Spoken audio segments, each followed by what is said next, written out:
Сем сакраментаў касцёла. Размова з ксяндзом-канонікам Юрыем Санько.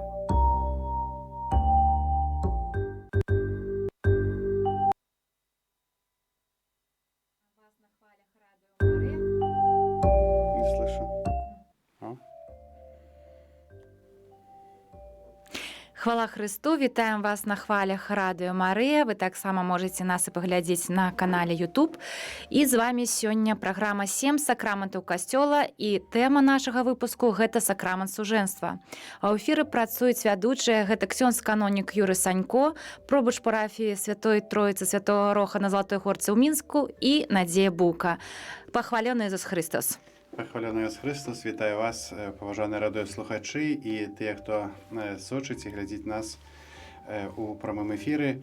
Дякую великі за питання, які досилаєте. І одразу вже переходимо сакрамент суженства. Вельми важна тема, вельми важний сакрамент. І вже зараз будемо про його розважати. Так, і перше питання – гэта што атрымлівае мужчына і жанчына, прымаючы сакрамент сужэнства? Сакрамент сужэнства, трэба сказаць пра яго, што гэта сакрамент, які з'яўляецца важным сакраментам не толькі на грамадскім узроўні, калі ствараецца сям'я, гэта сакрамент, які дазваляе будаваць супольнасць касцёла. І што атрымлівае мужчына і жанчына? Сакрамент, які яднае мужчыну і жанчыну ў адно цэлае, ён узмацняе іх, таму што, як чытаем у кнізе быцця, мужчына пакіне бацьку і маці і злучыцца з жонкай. І злучыцца так моцна, што стануць двое адным цэлым. Сакрамент, які дазваляе развіццё, які паказвае развіццё, сакрамент, які узмацняе і яднае. Таму вельмі часта, калі, напрыклад, да мяне прыходзяць людзі, бацькі, якія не венчаныя, але прыходзяць, просяць аб хрост для дзіцяці, я пытаюся, чаму вы не венчаны яшчэ? Маладая, прыгожая сям'я. Кажуць, мы яшчэ тут думаем. Аб чым думаеце? Бог благаслаўляе вам дзіцяткам, Бог дае вам вось такую радасць, што вы можаце плён вашай любові, а вы яшчэ думаеце пра сакрамент сужэнства. Такім чынам, маладыя людзі, якія жывуць сумесна, якія маюць шлюб грамадзянскі, яны адмаўляюцца ад тых дароў, якія для іх прыгатаваў Бог.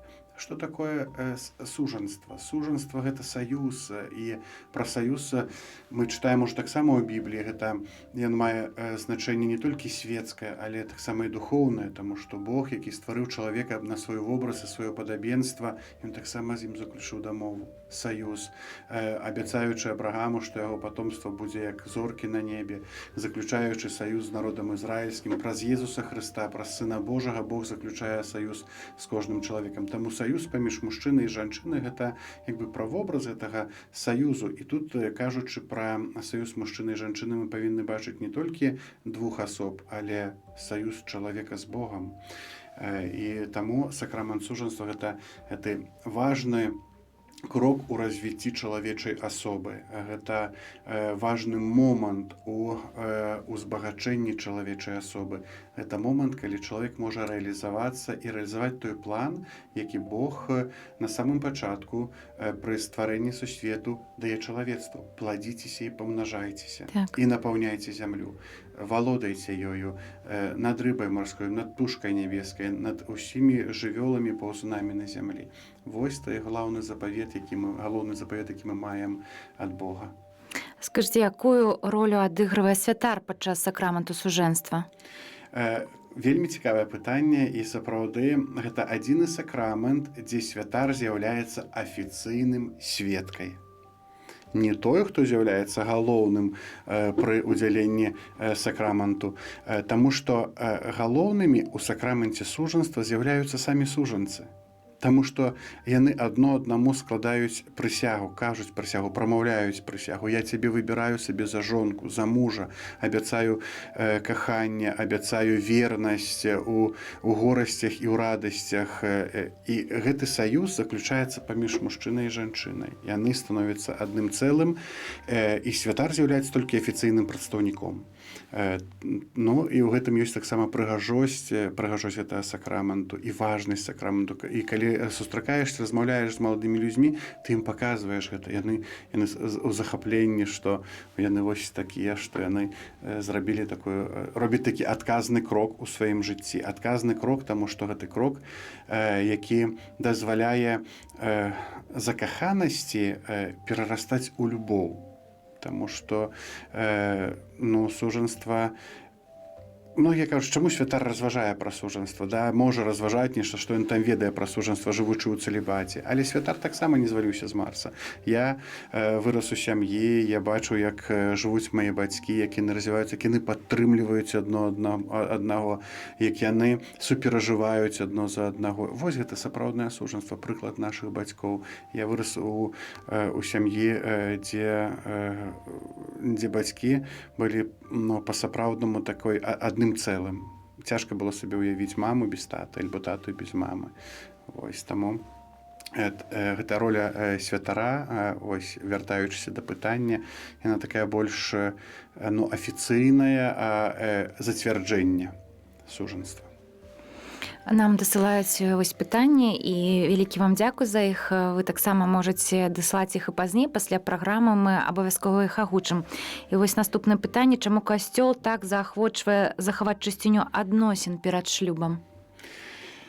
Ведаеце, гэта вельмі часта касцёл імкнуцца у сённяшнія часы, у нашыя часы абвінаваціць у тым, што ён якісьці састарэлы, несучасны, што гэта якойсьці перажытак, гэта якойсьці сярэднявечча. Мы забываем пра дар, які мы маем, і кажучы пра захаванне чысціні да шлюбу, гэта сапраўды той дар, які мужчына можа падарыць сваёй нарачонай, а нарачоная свайму нарачонаму. Сексуальнасць – гэта вельмі тонкае пачуццё. Таксама як разважанне пра веру – гэта нешта інтымнае для кожнага чалавека, таксама і сексуальнасць – гэта нешта інтымнае. І гэта тое, пра што чалавек павінен клапаціцца і што чалавек павінен захоўваць. На жаль, сённяшні свет уседазволенасці, ён забірае вось гэтую таемнасць. І пазней чалавек ён не мае вось гэтага дару, які можа ахвяраваць для свайго любага, для сваёй любай. І таму касцёл стаіць на абароне.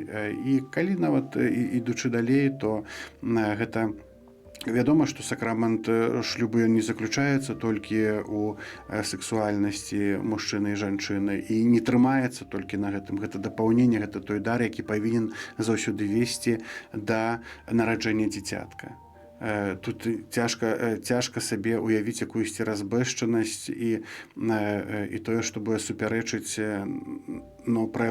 тое, што будзе з'яўляцца найвышэйшым праяўленнем эгаізма. Таму што калі сексуальны акт, кантакт паміж маладымі людзьмі не вядзе да нараджэння дзіцятка, гэта найвышэйшае праяўленне эгаізму. Калі яны думаюць толькі пра сябе, калі яны забываюць пра тую функцыю, дзеля якой яны створаныя, яны адмаўляюцца ад адказнасці, таму што не жадаюць прыняць новае патомства.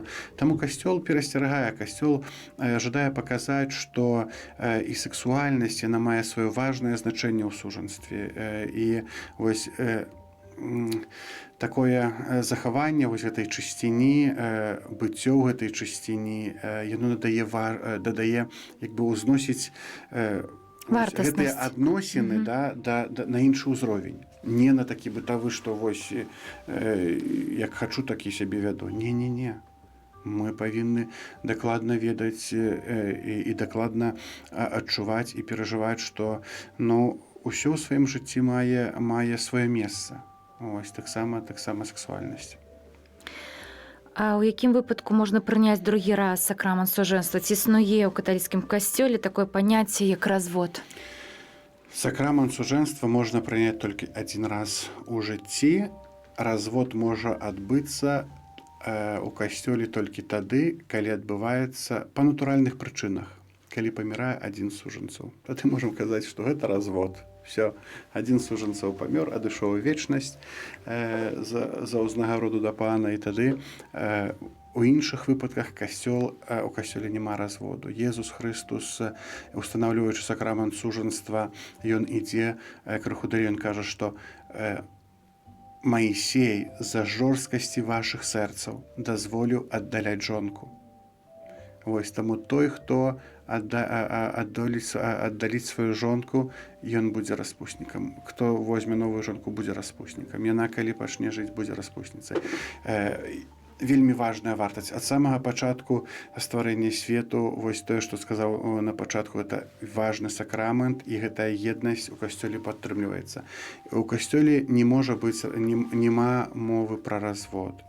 Ёсць цэлая установа, касцёльны суд, якая праводзіць шмат спраў, і у касцёле мы кажам пра доказ таго, што з самага пачатку сужанства было неважным. То есть з самага пачатку існавання сужанства шлюбу не было.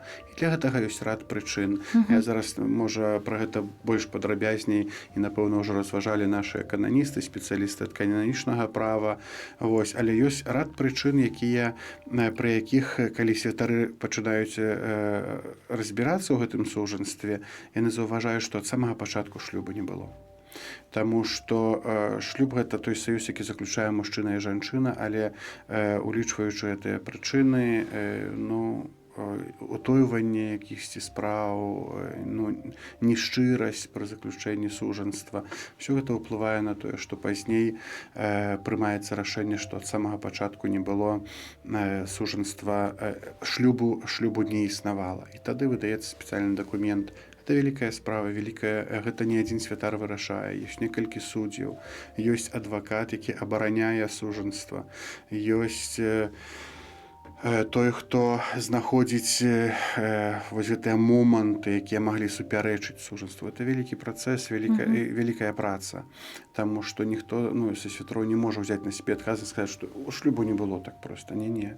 Ёсць спецыяльная касцёльная установа, касцёльны суд, які гэтымі справамі разбіраецца. Таму, яшчэ раз, разводу ў касцёле няма, ёсць сцвярджэнне аб несапраўднасці сужанства ад самага пачатку. Ну, а калі, напрыклад, муж паміраць, жонка паміраць, можа другі раз узяць сужанства? Я сказаў, тады можна. Тады можна. Калі гэта натуральна, але гэта не дай Бог, канешне. Калі натуральна ёсць смерць, розныя здарэнні могуць быць, і сапраўды розныя могуць быць выпадкі, то тады можна другі раз узяць, прыступіць да шлюбу, узяць шлюб. Маем, напрыклад, такую сітуацыю, калі мужчына пачынае злоўжываць алкаголем, б'е жонку, дзяцей. Як у гэтым выпадку павінна весці сябе жанчына, каб захаваць вернасць абяцанню, але не нашкодзіць сабе і дзецям? Такое складанае пытанне. Пытанне сапраўды вельмі складанае, і насамрэч я вельмі рады, што мы у нашым грамадстве ўвогуле пачынаем падымаць такія пытанні аб гвалце ў сям'і. Аб злоўжыванні алкаголем, напрыклад, колькі сямей церпіць ад таго, што, напрыклад, мужчына з'яўляецца алкаголікам, ён выпівае. Гэта ж ідзе мова зараз не толькі пра яго, як ён алкаголік, і колькі зараз ёсць алкаголікаў. Ёсць праблема ў тым, што колькі людзей церпіць ад гэтага. Гэта жонка, гэта тыя двое дзяцей, якія выхоўваюцца ў сям'і.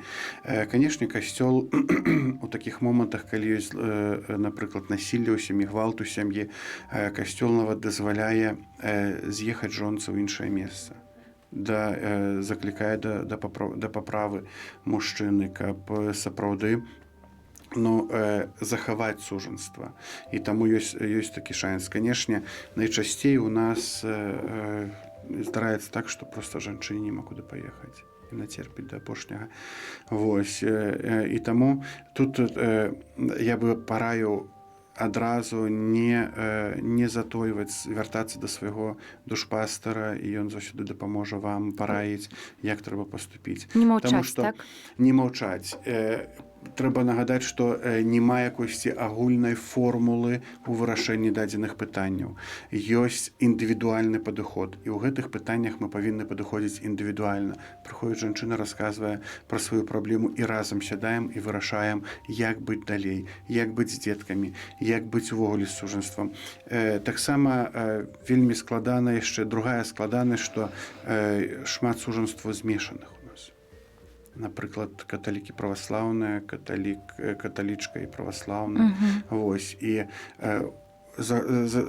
выпаўняючы пратакол, таму што мы маем такі абавязак не толькі падрыхтоўку сужанцаў да шлюбу, калі ёсць шэраг КТХС, розных спатканняў, нават спатканні з медыкамі, з псіхолагамі, сустракаюцца маладыя людзі, якія збіраюцца заснаваць сям'ю, але таксама пазней святар запаўняе пратакол з сужанцамі. І калі гэта сужанства змешанае, то есть адзін з бакоў іншай канфесіі, тады ёсць абавязковае пытанне, ці вы былі пазнаёмленыя з перакананнямі і абавязкамі каталіцкага боку. Так, быў пазнаёмлены. А пазней праходзіць час, праходзіць 5-10 гадоў і пачынаюцца нараканні. Чаго ты цягаешся ў свой касцёл, што табе дома не сядзіцца? Канешне, праваслаўны не мае абавязку быць кожную нядзелю на святой імшы.